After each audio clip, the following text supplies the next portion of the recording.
श्री कृष्ण जन्मस्थान को लेकर भगवान श्री कृष्ण के गर्भगृह पर हुए कब्जे और उनके गर्भगृह को तोड़कर बनाई गई मस्जिद को हटाने के लिए एक याचिका मथुरा सिविल कोर्ट में दायर की गई। याचिका के दायरकर्ता भगवान श्री कृष्ण हैं। उन्होंने मांग की है कि उनकी 1373 एकड़ की जमीन पर कब्जा हो गया, जिसका मुझको न्याय मिले और वह जमीन कब्जा मुक्त हो। इस बारे में जब ब्रजमंडल के संतों और विद्युत जनों से उनके विचार मथुरा न्यूज़ 24 की टीम ने जाने, तो जिस पर संतों ने अपनी क्या प्रतिक्रिया दी, आइए सुनिए उनकी जुबानी।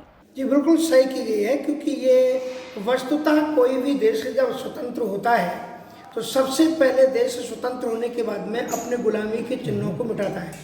और ये हमारा दुर्भाग्य रहा है कि जब हमारा ये देश स्वतंत्र हुआ और देश स्वतंत्र होने के साथ में ही हमारे जो कोटि कोटि हिंदू जनमानस के परमाराध्य भगवान राम, कृष्ण और बाबा विश्वनाथ जी हैं, इनके जो पूज्य आराधना स्थल है न, मुक्त होना चाहिए था। भगवान श्री राम जी का तो भगवत कृपा से और हमारे आदरणीय जज और कोर्ट के माध्यम से इसका निष्पादन हो गया और निर्णय आ गया। मैं चाहता हूँ कि जब एक लीक बन जाती है, एक परंपरा बन जाती है, एक आदर्श बन जाता है, तो उसी आदर्श और पद्धति का क्रियान्वयन करते हुए, उनका अनुसरण लेते हुए, क्योंकि कोर्ट में भी ये पूछा जाता है क्या कभी ऐसा आर्डर हुआ है कि, तो ऐसा ही आर्डर अभी हाल ही राम जन्मभूमि में हुआ है।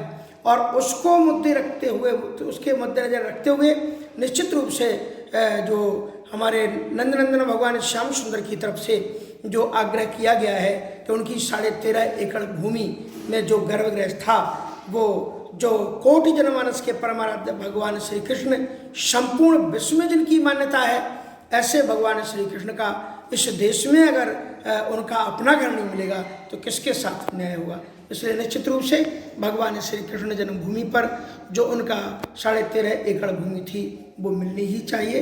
इसी में भारत राष्ट्र का और संपूर्ण मानवता और अध्यात्म का कल्याण है। देखिए, अयोध्या के जो राम जन्मभूमि शिलान्यास के जो वर्तमान में अध्यक्ष नृत्य गोपाल दास जी हैं, वही जो है राम कृष्ण जन्मभूमि ट्रस्ट शिला के अध्यक्ष हैं। गोपेश्वर चतुर्वेदी जी हैं, अन्य लोग हैं। क्या कारण है इसके, अभी इनने उठाया है। ये अपनी व्यक्तिगत राजनीति में आने के लिए, कारण के लिए देख जाते हैं। यदि आपको इतने ही आंदोलन करना है तो आप नृत्य गोपाल दास जी को आगे करिए, उनसे आप सलाह लीजिए किस प्रकार से होगा। राम जन्मभूमि का, अयोध्या का जो मामला कोई 1-2 दिन में नहीं हुआ, 3 साल 4 साल 10 वर्षों लग गए। और वर्षों लगने के बाद आज जब बीजेपी का शासन आया, सुप्रीम कोर्ट, बीजेपी शासन ने, प्रधानमंत्री ने नहीं कहा कि मैं इस पे सुपरसीड कर दूंगा या कानून श्लोकवाद संसद में लाके करूंगा। जो संसद सदस्य के कहने के बाद भी नहीं किए, जब सुप्रीम कोर्ट का, सर्वोच्च न्यायालय का फैसला आया, तब जा करके समन्वय करके और उसका जो है अंतिम तक के रीट दायर करने के बाद जब पूर्ण रूपेण निर्णय आ गया कि इसके आगे अब कहीं कोई याचिका दाखिल नहीं हो सकती है, कोई इसके विरुद्ध में जा नहीं सकता है, तब जा कर के राम जन्मभूमि का शिलान्यास हुआ। यहाँ जो है, जो भी कृष्ण जन्मभूमि की बात है, उसको न्यायविद बैठ करके समन्वय करके और क्या हो सकता है इसके, जो इसमें हमेशा कार्य करते आ रहे हैं और जो अभी हैं वर्तमान में, गोपेश्वर चतुर्वेदी जी हैं, नृत्य गोपाल दास जी हैं और जो वहाँ के हैं, ये जो कार्य कर रहे हैं, उनसे हम विनय करें कि आपको हमारा क्या सहयोग चाहिए, हम आपके साथ में हैं, इस कार्य को आगे बढ़ाइए। ना कि अन्य कोई एक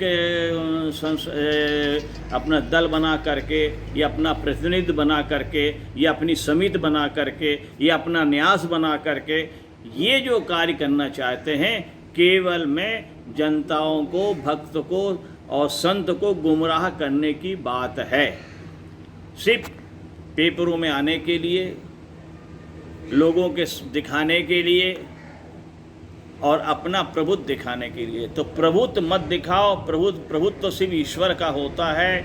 आप जो है इसके लिए, साधु महात्माओं का एक ही काम है कृष्ण जन्मभूमि के लिए कितनी वो कृष्ण के नाम, ओम नमो भगवते वासुदेवाय, ओम क्लीं कृष्णाय गोविंदाय, गोपी जनबल्भाय स्वाहा, ये जो कृष्ण के जो मूल मंत्र है, हरे राम राम राम हरे कृष्ण कृष्ण कृष्ण हरे हरे, इसको शुरू करें। ये हमारा काम है। बाकी जो काम है राजनीतिक का काम है, दल का काम है, या विशेष जो है उसमें सत्याग्रह करने का काम है, यह जो है बड़ों लोगों के ऊपर जो उसके ऑलरेडी कार्य करें। बिल्कुल उचित याचिका है वो, और हम केवल 3 जगह की मांग करते हैं, अयोध्या, मथुरा और काशी। बाकी अगर आप इतिहास को देखें तो इन आक्रांताओं ने लगभग 40,000 मंदिरों को, जो गणना है वो लगभग 40,000 मंदिरों की है। बाकी तो जो है 39,997 मंदिर की तो हम चर्चा ही नहीं कर रहे हैं, हम तो केवल 3 मंदिर की चर्चा कर रहे हैं। हिंदू इतना सहिष्णु है कि वो कहता कि ठीक बाकी के जो हुआ सो हुआ, लेकिन हमारी आराध्यों की मुख्य स्थल है काशी, हमारा जो है वो ज्योतिर्लिंग है, इसलिए हमें वो चाहिए। मथुरा हमारा जो है वो कृष्ण जन्मभूमि है, इसलिए हमको भी चाहिए। और राम मंदिर का तो खैर निर्णय हो ही चुका है। राम मंदिर के लिए भी 500 वर्ष लग गए हिंदुओं को इस मंदिर निर्माण की स्थिति तक पहुंचने में। इतना श्रेष्ठ हिंदू, और हिंदू के लिए कहा जाता है कि कुछ नहीं करें, हम हाथ पर हाथ धरे बैठे रहे, ऐसा नहीं हो सकता है। यहाँ पर 80% हिंदू हैं, तो फिर यहाँ मंदिर निर्माण में क्या दिक्कत है? मंदिर निर्माण निश्चित होना चाहिए, और उसके लिए जो भी कदम हो, जो भी उठाता है, मैं समझता हूँ पूरा संत समाज उनके साथ है। क्या राम मंदिर निर्माण की जो मतलब पैदा हो गई, मतलब भगवान हिंदू में जनजागृति आई है? बिल्कुल आई है, हिंदू में जन जागृति 100% आई है। और मैं कहता हूँ हिंदू में जन जागृति तो ये जो सरकार आई थी इसकी वजह, उसी समय से हिंदू में जन जागृति आ गई थी। और रही सही कसर जो ये अभी भूमि पूजन हुआ है, उससे बहुत ज़्यादा जागृति हुई है। प्रत्येक हिंदू ये समझने लगा है कि हमारी ये सांस्कृतिक विरासत है और हमको ये चाहिए, ये प्रत्येक हिंदू समझने लगा। तो अब याचिकाकर्ता का सब समाज समर्थन करेगा?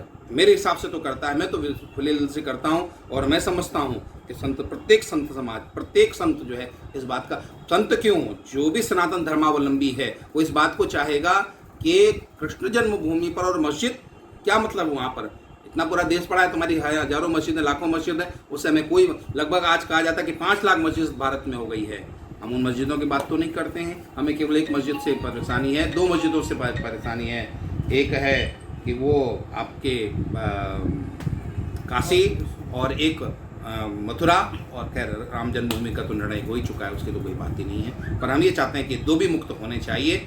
आज भी काशी में आप देखो ना, स्पष्ट दिखाई देता है। इतने होने के बाद भी अगर कोई आंख मूंद करके ये कहता है कि ये ठीक नहीं है, तो वो मूर्ख है, वो उल्लू है।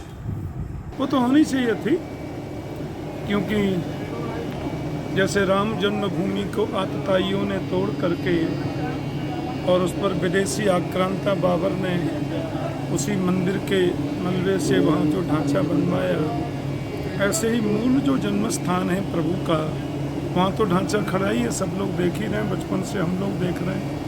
और ऐसे ही भगवान विश्वनाथ काशी में भी यही है। तो यदि किसी हिंदू भाई ने अपनी भावनाओं को उद्वेलित करने के लिए, अपनी भावना को प्रकट करने के लिए ऐसा किया है, ये बहुत पहले होना चाहिए था, बहुत पहले होना चाहिए था। और हमारी शुभकामना है और हमारा पूर्ण सहयोग रहेगा, ऐसा होना ही चाहिए। जो ये याचिका दायर हुई है ये उचित है, और इसे तो और पहले ही हमें करना चाहिए था, लेकिन बहुत पहले हम नहीं कर पाए। लेकिन हिंदू तो अब जिस समय अब तैयार हुआ, राम जन्मभूमि और काशी विश्वनाथ और कृष्ण जन्मभूमि, अब ये राम मंदिर जैसे निर्माण हो रहा है, इसी तर्ज पर हम कृष्ण जन्मभूमि की वो कर रहे हैं। और ये हमारा जहाँ घेर के रखा है हमारे इस्लाम धार्मिक लोगों ने, वो हमें मिलना चाहिए, इसीलिए याचिका दायर की गई है। ये उचित है, और इसका सारे संत, भारतवर्ष के सारे संत और हिंदू धर्मावलंबी जितने लोग हैं सभी इसका समर्थन करते हैं, और जैसे भी होगा हम समर्थन इसका कर रहे हैं। आपकी कुंडली में छिपा है जीवन का हर राज, पाएं अपनी सभी समस्याओं का समाधान ज्योतिष भूषण आचार्य पंडित अश्विनी कृष्ण जी से। जानिए अपने जीवन का रहस्य, कैसे चमकेंगे आपकी किस्मत के सितारे, कैसे होंगे आपके वारे न्यारे। यहाँ आपको मिलेगा कुंडली विश्लेषण, हस्तरेखा, प्रश्न कुंडली, वास्तु दोष, पितृदोष, मांगलिक दोष, काल्प सर्प दोष, धन संपत्ति योग, पैतृक संपत्ति, माता पिता सुख, संतान सुख और भी बहुत कुछ, तो आज ही संपर्क करें ज्योतिष भूषण आचार्य पंडित अश्विनी कृष्ण जी से। आप इनके मोबाइल नंबर पर भी संपर्क कर सकते हैं। इनका संपर्क सूत्र है 7415402648 व 9927126607। तो आज ही संपर्क करें और जानें अपने बिगड़े हुए ग्रहों एवं नक्षत्रों को कैसे संभालें।